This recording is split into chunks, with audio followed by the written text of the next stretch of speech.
Halo sahabat, Assalamualaikum. Apa kabar? Mudah-mudahan senantiasa sehat ya dan selalu diberikan kebahagiaan. Terima kasih sahabat semua sudah subscribe dan selalu setia menyimak video-video di SLMT TV. Semoga Tuhan Yang Maha Kaya selalu memberikan rezeki yang berlimpah ruah dan juga berkah untuk sahabat semua. SLMT TV kembali hadir menemani waktu bersantai sahabat dengan alur cerita film pilihan.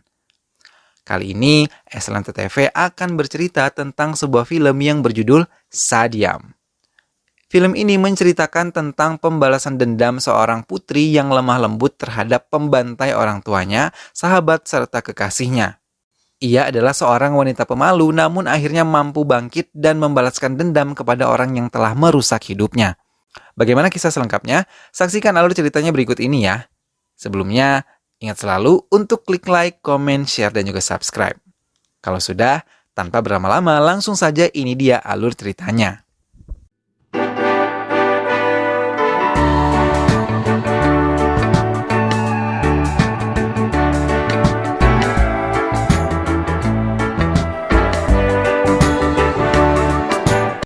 Suhani adalah seorang gadis yang mengalami trauma dalam hidupnya, mengakibatkan dirinya menjadi gadis yang pendiam dan pemurung. Sikapnya seperti itu membuatnya menjadi bahan ejekan teman-teman sekantornya. Bahkan atasannya sendiri pun selalu menyalahkan semua pekerjaannya. Saat ia pulang terlambat dan sepeda motornya mogok, Suhani memutuskan untuk menggunakan taksi. Namun saat ia berusaha mencari taksi, ia melihat sebuah mobil mengalami kecelakaan menabrak sebuah tiang pembatas jalan. Suhani ketakutan dan berlari mendekati mobil tersebut untuk melihat keadaan pengemudinya.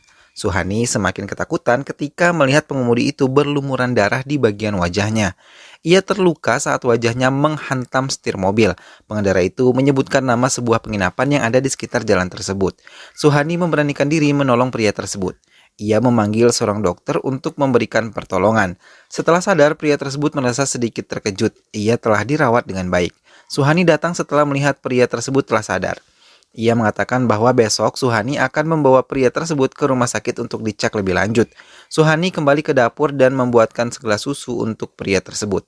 Setelah siap, Suhani membawa kembali susu ke ruang di mana pria tersebut berada. Suhani terkejut sekaligus ketakutan ketika melihat sebuah pistol tergeletak di atas tas pria tersebut. Pria tersebut mengatakan jangan takut melihat pistol itu, karena benda ini bisa melindungi hidup kita. Pria tersebut melihat ada ketakutan dan trauma di mata Suhani, maka memberanikan dirinya bertanya pada Suhani apa yang terjadi pada hidup Suhani.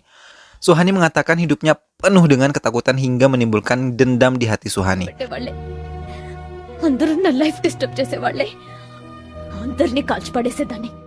Pria tersebut malah mengajari Suhani untuk menghabisi orang-orang yang telah membuat hidupnya menjadi penuh ketakutan. Ia bahkan memberikan pistolnya kepada Suhani. Ia mengatakan kepada Suhani agar mencari satu orang yang benar-benar membuat hidupnya berubah menjadi menakutkan seperti sekarang. Pria tersebut mengatakan ia mau melihat Suhani kembali ceria dan tersenyum untuk hidupnya. Pria tersebut mengatakan jika Suhani mau melakukan itu semua, ia memberi waktu Suhani sampai besok pagi sebelum jam 8 Suhani harus sudah kembali. Pria tersebut pun memberikan kunci mobilnya untuk memperlancar pekerjaan Suhani. Suhani pergi meninggalkan pria itu sendiri di penginapan. Ia mengendarai mobil dengan kecepatan sedang. Suhani kembali teringat siapa orang yang telah mengubah hidupnya menjadi menyeramkan seperti sekarang. Ia mulai memilih mulai dari mana dan siapa yang harus ia bunuh, hingga pikirannya melayang ke rentetan peristiwa beberapa tahun yang lalu. Suhani adalah anak dari pasangan Tuan Subramanjam dan Nyonya Laksmi. Ia mempunyai sahabat bernama Anita yang sudah berteman sejak kecil. Orang tua Suhani sangat menyayanginya, terlebih ayahnya. Setelah lulus kuliah, ia mau bekerja dan meminta izin kepada ibunya agar ia bisa menjadi anak yang mandiri dan bisa menghasilkan uang serta membuat bangga orang tuanya kelak. Ibunya tidak mengizinkan, namun ayahnya memberi kesempatan agar Suhani bisa melihat kehidupan lebih luas lagi. Suhani bersama Anita mencoba melamar pekerjaan di sebuah hotel berbintang 5 dan mereka berhasil sampai di tahap interview. Anita dan Suhani pergi bersama ke hotel yang dimaksud. Namun di tengah jalan motor Anita mogok. Anita meminta Suhani untuk menggunakan taksi agar tidak terlambat ke tempat interview. Anita memberikan sebuah kartu nama yang berisikan alamat tempat interview. Sementara nanti Anita akan menyusul Suhani setelah membawa motornya ke bengkel. Setengah berlari, Suhani memasuki sebuah hotel. Namun saat ia sedang mengetuk salah satu pintu kamar, Suhani malah dikira oleh seseorang sebagai pelacur yang mau menemui kliennya.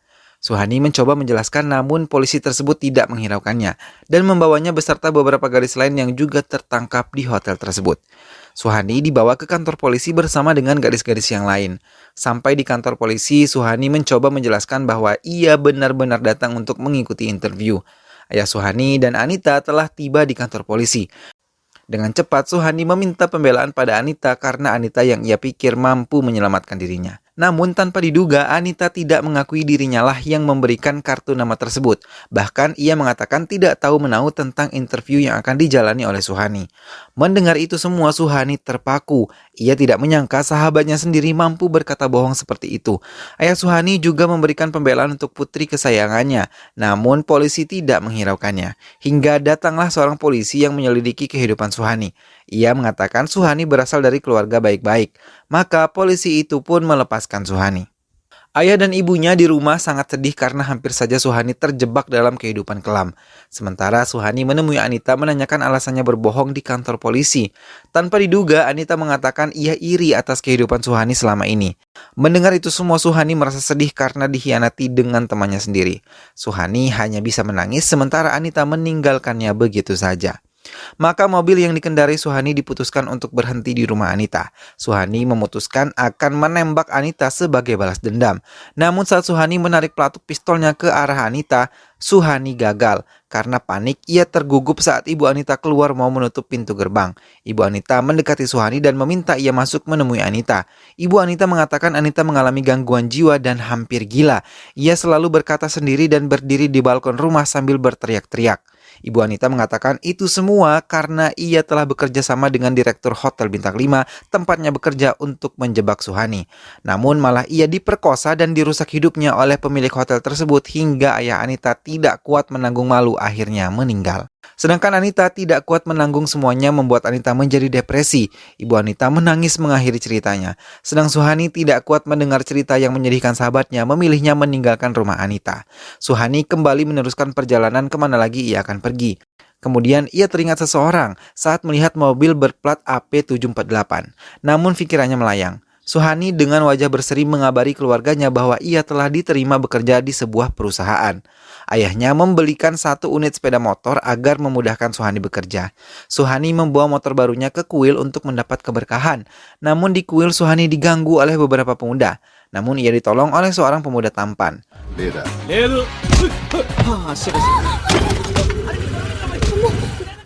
Suatu hari Suhani melihat pria yang diketahui bernama Sandip berjalan bersama beberapa polisi. Suhani mendengar bisik-bisik warga. Suhani mengira Sandip adalah penjahat. Suhani merasa tertipu karena ia berkali-kali bertemu dengan Sandip pasca ia menolong Suhani di kuil. Sampai-sampai akhirnya Sandip mengatakan bahwa ia mencintai Suhani.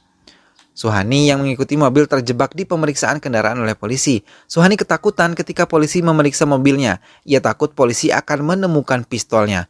Beruntung polisi tidak menemukan pistol yang ia miliki.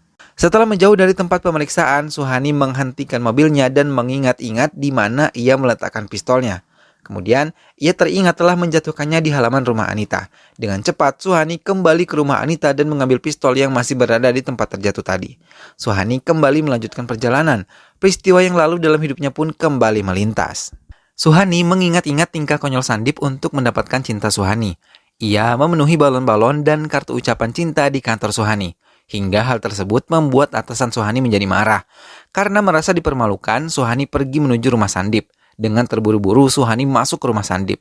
Setelah bertemu, Suhani langsung mencaci maki Sandip atas tingkah konyolnya yang membuat Suhani malu di kantor. Suhani memaki Sandip di depan ibu Sandip. Setelah merasa lega, Suhani pergi meninggalkan rumah Sandip sambil menangis. Setelah Suhani pergi, Sandip pun tersenyum. Sandip mengatakan pada ibunya hal ini yang membuat Sandip semakin mencintai Suhani. Ia mau membuat tersenyum Suhani dan akan membuatnya kembali ceria. Sandip sengaja menyembunyikan jati dirinya terhadap Suhani. Sandip menceritakan ia tidak ingin membuat Suhani menangis.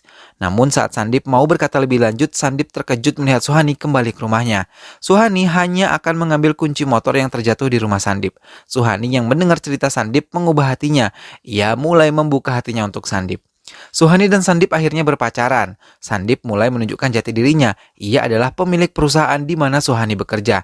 Ia mengatakan sedang bos yang memahari Suhani itu adalah orang kepercayaannya. Sandip banyak mengajari Suhani hal-hal besar. Ia juga mengajari Suhani mengendarai mobil hingga ia mampu mandiri mengendarai mobil.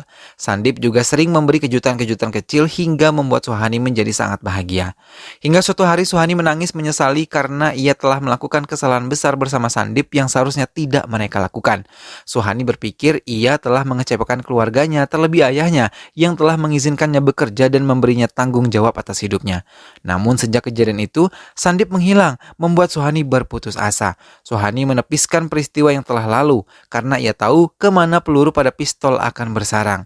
Ia memarkirkan mobil di depan rumah Sandip. Suhani melangkahkan kakinya. Ia mengetuk pintu dengan kuat sambil menjerit-jerit memanggil nama Sandip, hingga penjaga rumah Sandip keluar dan mengatakan Sandip tidak ada.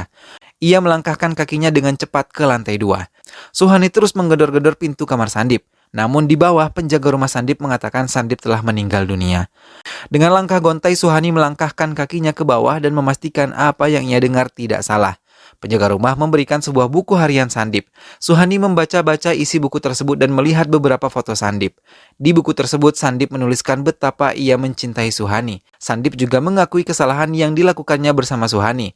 Sandip juga berniat menemui orang tua Suhani untuk membicarakan hubungan mereka. Suhani kembali mengendarai mobilnya sambil terus menangis. Pikirannya kembali ke masa lalu, saat-saat indah yang telah dilalui bersama Sandip. Walaupun terkadang tingkah Sandip konyol, namun ia adalah pria terbaik yang pernah ada di hidup Suhani selain ayahnya. Suhani menghentikan mobilnya di sebuah pemakaman umum. Ia terduduk menangis di hadapan makam ayah dan ibunya. Ia menangis sejadi-jadinya meluapkan semua perasaannya. Di depan kuburan orang tuanya, ia teringat. Sewaktu ulang tahun Suhani, ia menunggu telepon dari Sandip sehingga ia tidak keluar kamar. Ayah dan ibunya mengajak Suhani keluar dari kamar untuk sekadar merayakan ulang tahun bersama keluarganya. Tuan Subramaniam, ayah Suhani, sangat ketakutan saat ke pasar. Ia melihat sebuah peti kayu berisi senjata tajam dan ditutupi oleh beberapa buah di sebuah lapak buah. Ia juga melihat beberapa orang berpenampilan seram sedang mengawasi beberapa anak kecil mengangkat kotak-kotak kayu tersebut. Tuan Subramaniam tak sengaja malah menjatuhkan peti dan ia melihat beberapa bom dan pistol di dalamnya. Tuan Subramaniam melangkah jauh saat ia melihat seorang anak kecil dipukuli karena menjatuhkan salah satu peti. Beberapa pistol dan granat terjatuh. Seorang dari kelompok tersebut marah tanpa belas kasihan memukuli anak itu tanpa ampun. Ayah Suhani pergi meninggalkan pasar sambil membawa belanjaan pulang ke rumah. Sampai di rumah, ayah Suhani menelpon seorang polisi dan memberitahukan tentang penyelundupan senjata tajam tersebut. Pengiriman senjata pun dilakukan. 4 mobil mengiringi 1 kontainer besar berisi senjata api dan alat peledak. Sang kepala mafia memastikan mereka dapat berhasil mengirim semua itu dengan baik. Namun saat di tengah perjalanan, sebuah mobil menyalip di antara iring-iringan mobil senjata. Mobil tersebut berhenti di depan dan menghadang iring-iringan mobil senjata. Ternyata Sandip yang berusaha menghentikan mereka dan langsung menghujani mereka dengan tembakan. Baku tembak pun tak dapat dihindari. Sandip berhasil menyingkirkan 1 mobil pengiring dan berhasil melukai sopir kontainer. Tak lama datanglah beberapa mobil polisi membantu Sandip. Setelah semua berhasil ditundukkan, beberapa mobil polisi kini mengiring kontainer. Setelah selesai membereskan tugasnya, Sandip yang sudah siap akan menuju rumah Suhani untuk merayakan ulang tahunnya. Sandip telah membawa beberapa hadiah dan seikat bunga. Namun tiba-tiba dari arah belakang bos mafia datang. Bos tersebut langsung memukul kepala Sandip hingga terhuyung jatuh tersungkur dan memuntahkan darah segar. Tak sampai di situ, ia tetap memukul kepala Sandip yang sudah tergeletak lemah dan meninggalkannya.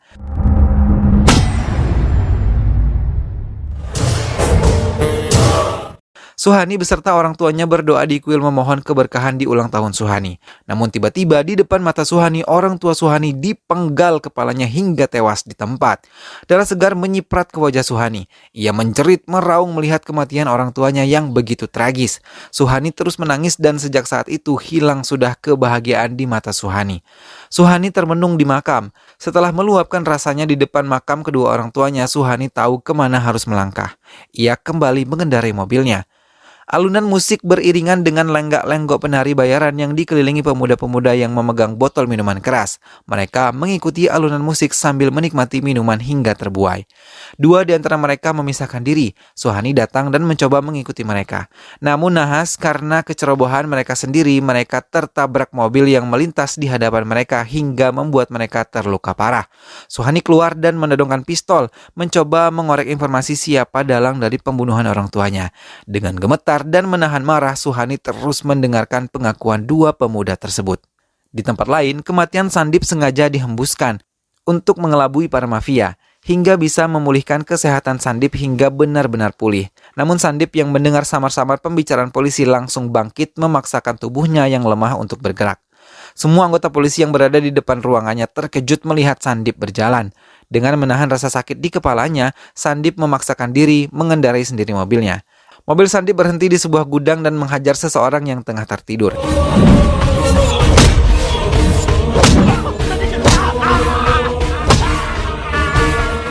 Sementara itu, Suhani kembali ke rumah pria tersebut. Ia terus bertanya mengapa Suhani belum menggunakan peluru di dalam pistol itu untuk menghabisi musuh Suhani. Pria tersebut terus meracau, hingga satu kesempatan Suhani langsung menembakkan tepat di atas kepala sebelah kanan pria tersebut. Peluru lurus menghantam lukisan yang ada di dinding dan hampir mengenai tubuh Sandip yang tiba-tiba berada tepat di belakang pria tersebut. Suhani terduduk sambil memegangi pistol itu dan menangis. Suhani telah memutuskan membunuh pria itu yang diketahui bernama Krishna Prasad atau KP. Ia adalah ayah Sandip sendiri yang rakus akan harta dan tak memedulikan keluarganya sendiri. KP sendiri adalah pria yang menghancurkan hidup Anita. KP juga yang merupakan dalang dari pembunuhan orang tua Suhani.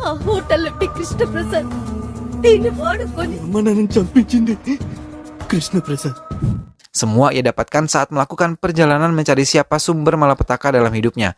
Suhani tidak menyangka orang yang ia tolong adalah iblis dari hidupnya. Sandip mencoba mengajak Suhani berdiri. Ia memberikan semangat kepada Suhani dan mengatakan ini bukan kesalahan Suhani. Yang ia lakukan adalah kebenaran untuk mendapat keadilan. Sandip juga menyesali kehidupan ayahnya. Ia adalah orang yang tidak menyetujui Sandip menjadi polisi. Maka Sandip memutuskan merahasiakan jati dirinya kepada ayahnya. Sandip membawa Suhani keluar dari kamar tersebut dan menghirup udara di luar sambil terus mencoba memberinya semangat agar takut dalam dirinya menghilang. Film pun selesai. Nah sahabat, demikianlah kisah film yang berjudul Sadyam. Meskipun Suhani adalah gadis pemalu, tapi ia bisa membuktikan bahwa ia mampu membalaskan dendam orang-orang yang telah dibunuh oleh seseorang yang telah jahat merusak kehidupannya. Semoga sahabat semua terhibur setelah menyimak film ini ya. Terima kasih sudah setia menyimak video-video SLMT-TV. Dukung terus SLMT-TV dengan cara klik like, comment, share, dan juga subscribe. Sampai jumpa di video-video selanjutnya. Sehat selalu ya sahabat. Terima kasih sudah menyimak video ini sampai akhir. Sampai jumpa. Wassalamualaikum.